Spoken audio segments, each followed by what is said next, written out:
This week in comic books, we get DC Spring Break. Why? I don't know.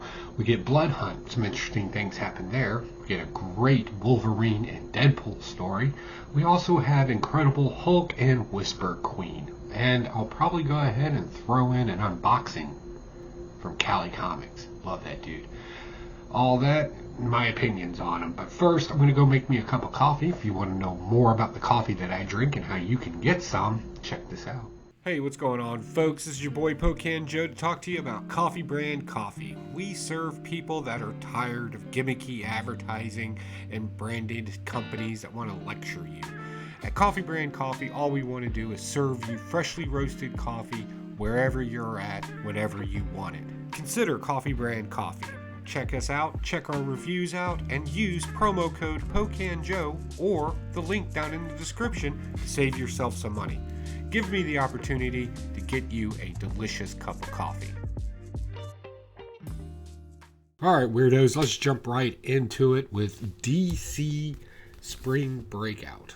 So I went with the Batman cover on this one, on his little Batman bat. Right? Is that how you would say that? I guess so. Anyway, cool cover. What you get is an anthology of stories in here. It's their typical thing they do, 4 times out of the year where they throw a bunch of characters, have a bunch of small stories in it. One of them was comical about King Shark getting broken out of Arkham Asylum or Blackgate. I think it was Blackgate. He gets broken out to go celebrate his birthday, and of course shenanigans happen. But what's really great about this is every now and then they bring in some great stories just to kind of remind you that some properties out there that belong to DC that can easily get kind of thrown to the side. One of them being Metal Men, in this great story of what happens when you're given all the intelligence you can possibly have, but have no passion towards anything. Building yet another robot that's super smart, and the other robots have to kind of figure it out, what happens when you have passion and emotion added into it.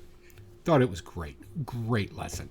And the second best story in it was a Superman story of what happens when you're a cynic, right? Like Jimmy Olsen's a cynic now, which is kind of weird. He kind of trashed baseball in this. Now, I'm not like a huge baseball fan follower kind of guy, but I do like watching my local team play here.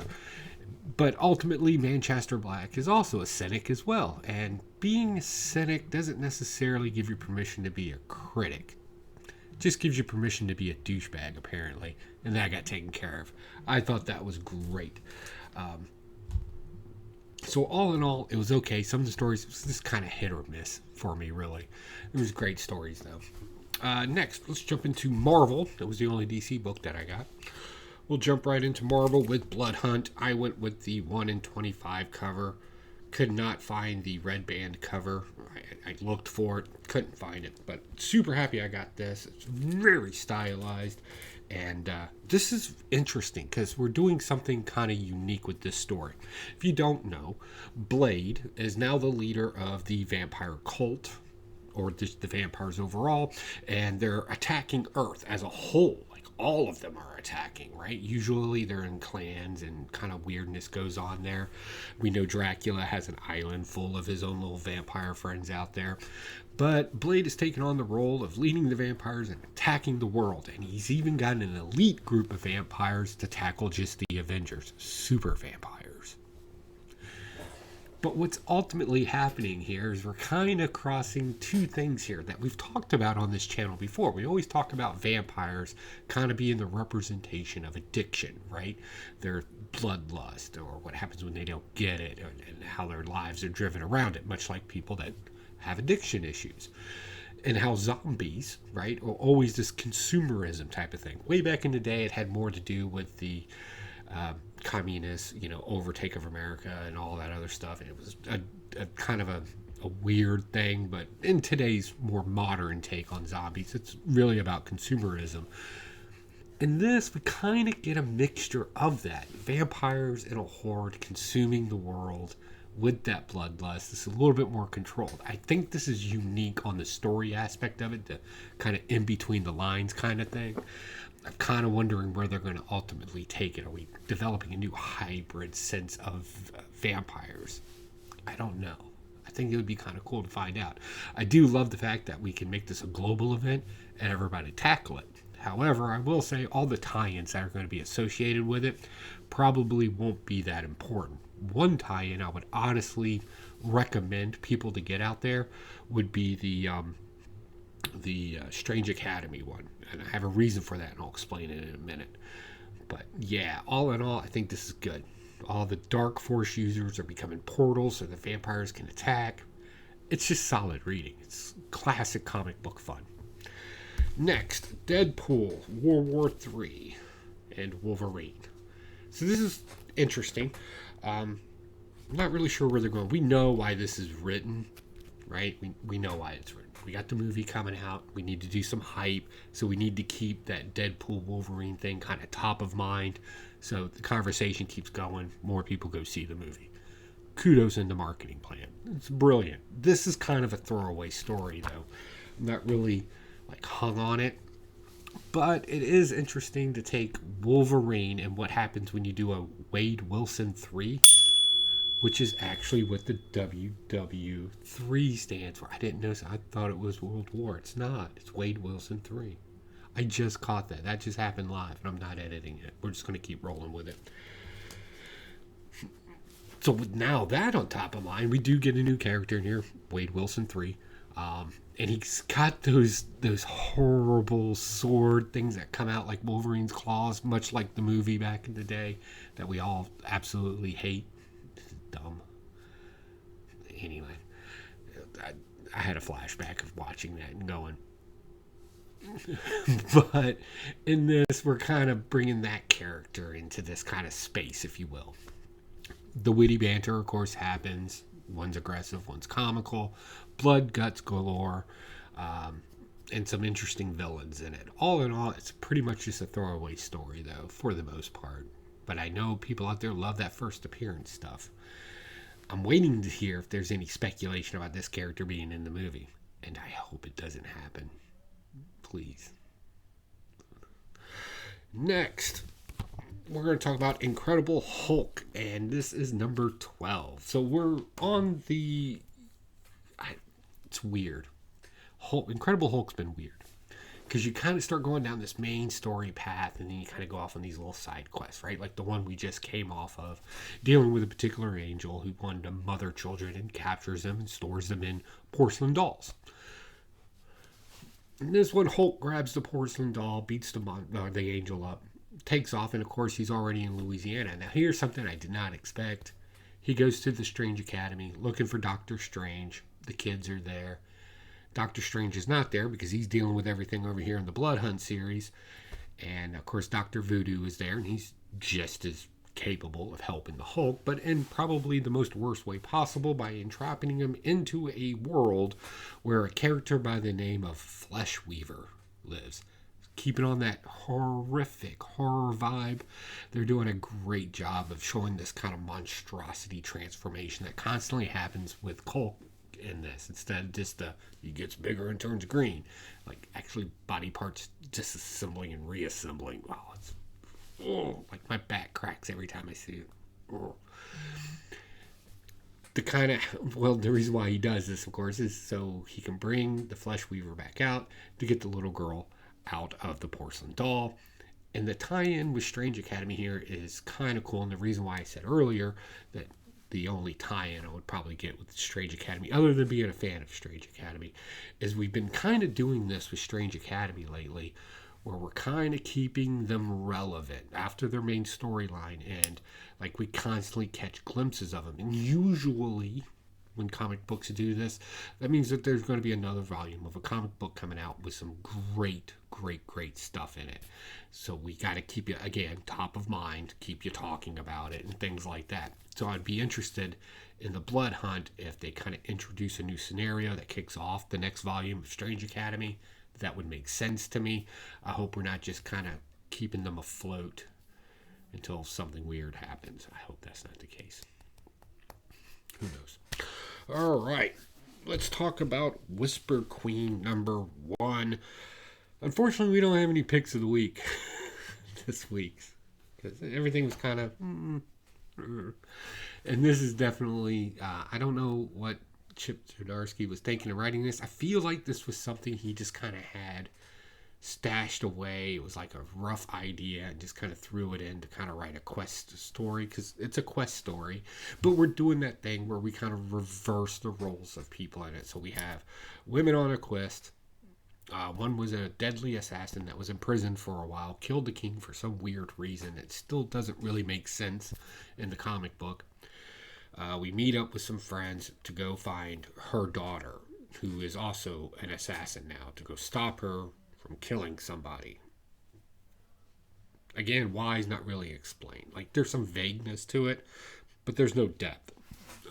And of course, when we have these kind of stories, the weird thing has to happen, right? We kind of have to over-sexualize everything in it to show that they, like women and men, or this other kind of thing going on. And it just seems more like placating to me than an actual point in the story. There's an orgy scene in it, an aggressive, flirtatious moment in it. I don't know.